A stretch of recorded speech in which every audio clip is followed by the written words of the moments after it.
Hey guys, so today I'm going to be teaching you how to turn washable markers into watercolor paint. Now this is a great craft for the kids because just Crayola markers and some water. You can make things for Mother's Day such as this, or you can make art pieces that stand alone like this. So if either of those interest you, stay tuned. Hey guys, so the next tutorial is making your own watercolors using washable markers. This tutorial is really great for kids.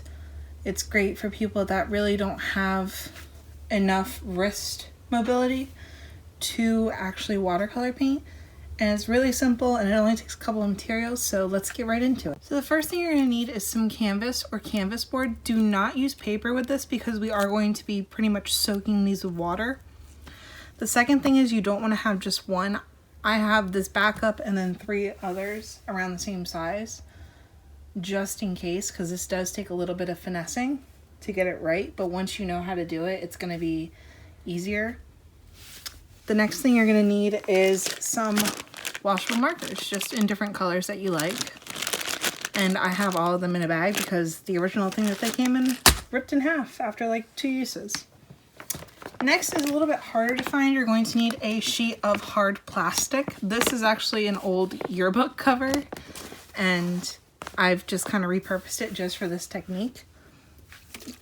And you don't want to use something like cling wrap or anything like that because it's going to be too flimsy to actually do the technique.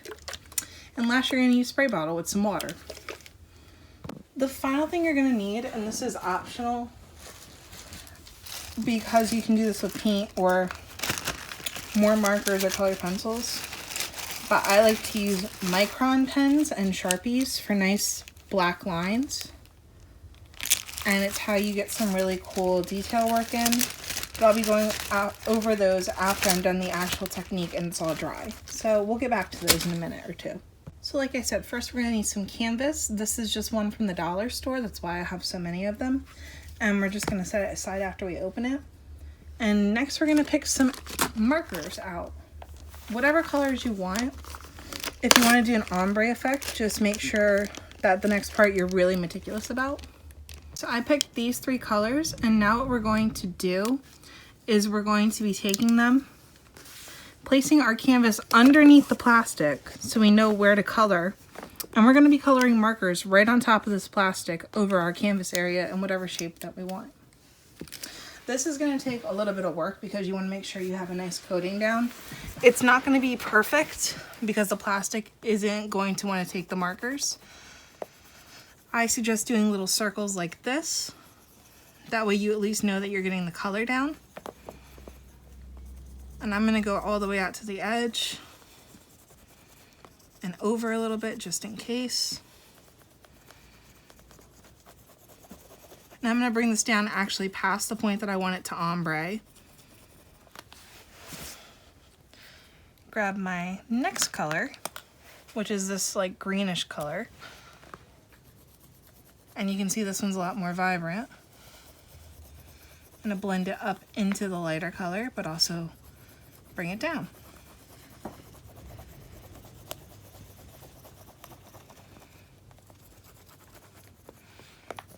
And you can see the ink just going out wherever it needs to. I'm going to bring it down a little bit past the line where I want it to ombre. And I'm going to go in with my third color, which is this blue color. And I'm bringing it up into the blue-green and down to the bottom of my canvas. So the darker and more vibrant your colors are, the better this is going to work. But I used a lighter color, that way you can see what happens. Next, what I'm going to do is take my spray bottle, sorry about that, and I'm going to do a very light dusting of water over it to where you can just barely see it starting to make little bubbles. Now what I'm going to do is carefully remove my canvas from underneath and place it over top of my markers and just kind of bring it down and smooth my finger over it. You don't want to push hard because you're going to make it run a lot more than you need it to. I'm gonna lift this up and quickly flip it over, and you'll see that I have the colors transferred. Now, if yours is like mine, it's not perfect, you can just take a brush and kind of work with it to make it nice and smooth. You can even kind of pick up the paint, not paint, watercolor, and play around with it until it's covered. These are pretty quick to dry. The only real problem is if you're using a brush like this, you're gonna wanna rinse it pretty quickly, otherwise it's gonna stain. But you can go ahead and keep doing this as many times as you want, but make sure you dry it off, because if you see here, my marker isn't taking any longer because the surface is still wet. So I'll be back. I'm going to go ahead and clean off my plastic with some water, clean off my brush, and I'll do a second one just so you guys can see it again. Alright, so I went ahead and I cleaned my plastic off. I'm going to open up this second canvas that I had as a backup. I'm going to show you an alternative way that you can kind of do this. For this method, you're going to need slightly different materials, so I'll be going over that in like 1 second. So for this technique, you're going to need a plastic palette, not a paper plate. It has to be plastic or it's not going to work. And you're going to need a cup of water. What you do is you take your markers and you color inside the plastic palette. You take a paintbrush, dip it in water, and now you have watercolors that you can use just like normal watercolors. This is better for trying to get even coats. I like the dip method because it's faster and I have more fun doing it. And I did some red here, but you can still very clearly get your watercolor washes. And blending is a little easier. You can do whatever method you want. This is using a palette. You can see that's much more diluted. This is using markers on hard plastic and dipping it. So you can use this either way, but it's just a fun, quick way to make watercolors that you can use with your kids. And since they're washable markers, if they get on hands or clothes, you can just rinse them out. That's it. Now I bet you're wondering what's the purpose of doing this little watercolor wash. Well, this is what I did for my Valentine's. I took my little watercolor wash canvases and I took some micron pens, which you can get at Five Below for like $3. If you want artist grade ones, you can go to Michael's and get, oops, hold on 1 second, it's stuck. You can get this pack of 3 for $10, but they function the same way and they have pretty much the same quality, so I say go with the cheaper ones. And all you do is you take a pencil and you draw a little design, fill them in with your markers, and you have a really cute gift. So I'll be showing you how I do that right now. So all I did was I did a little thank you note on this one, and I'm gonna give it to my mom because she's amazing and she does so much for us right now during this time. What I'm gonna do is I'm gonna take this one that says brush and set it aside because it's not actually what I want right now. Now when you get these pens, you're going to see a lot of numbers. The closer that value is to 1.0, the thicker it is. So this is gonna be your thickest. And as you go down and get further away from 1, take this 0.2 for instance, the thinner your ink is going to be. The brush is a little bit different. It's kind of like a liquid eyeliner, but it's not as great because you don't have as much control unless you're really skilled with calligraphy. So I'm going to use the brush and show you first why I don't really like them for lettering. So it works just like eyeliner. So if I'm using the tip, it's a nice and fine line. If I move to the side, it gives me a thicker line.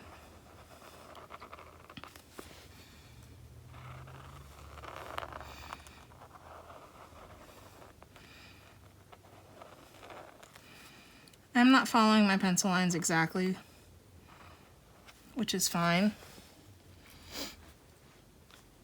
I'm actually gonna go reverse for this T because I want this to be like that. Brushes are fine if you're used to like calligraphy and you know how they work. I'm not, so they always turn out a little janky. But that's what line work with a brush looks like. They're actually, I'm not quite done with this yet. They're actually really good for filling things in. So like this heart down here.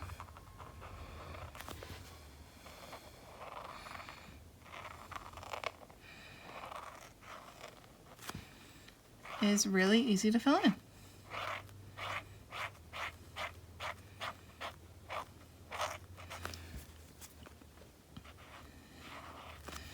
But for the smaller details, I'm actually going to use the 1.0 that I showed you earlier for this part.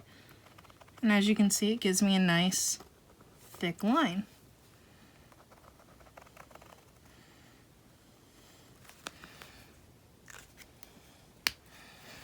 And now I'm going to take the 0.2 and do these little leaves.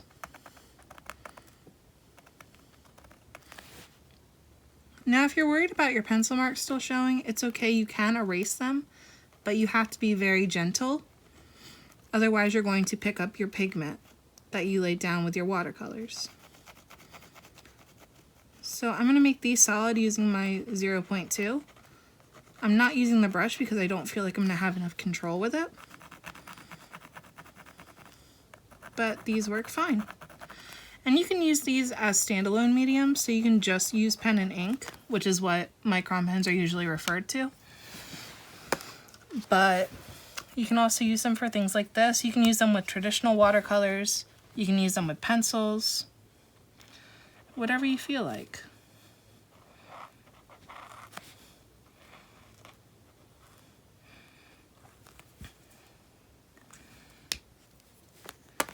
If you see up here, I actually have a little pencil mark that I want to try to get rid of. I'm rubbing very gently, and it just kind of fades away. There you go. This is how you do watercolor washes using washable markers. I hope you found this helpful, and I'll see you in a minute. And there you go. Now you know how 2 different ways to turn washable markers into watercolors. I hope you found this tutorial helpful. I do just want to give a disclaimer. If you are using the palette technique where you color into a plastic palette and then wet it with a brush, your colors are not going to be as vibrant as if you are doing the dip technique. If you are doing the dip technique, you will not have as much control over where the colors go. So pick and choose your battles as to which one you want to implement in your artwork, as you get 2 very different effects. Other than that, I hope you guys enjoyed this video and that you go watch the other ones that I've put out, as they're all pretty easy and helpful. And that I'll see you next time. So until then, have some fun, make some great art, and stay safe. See ya!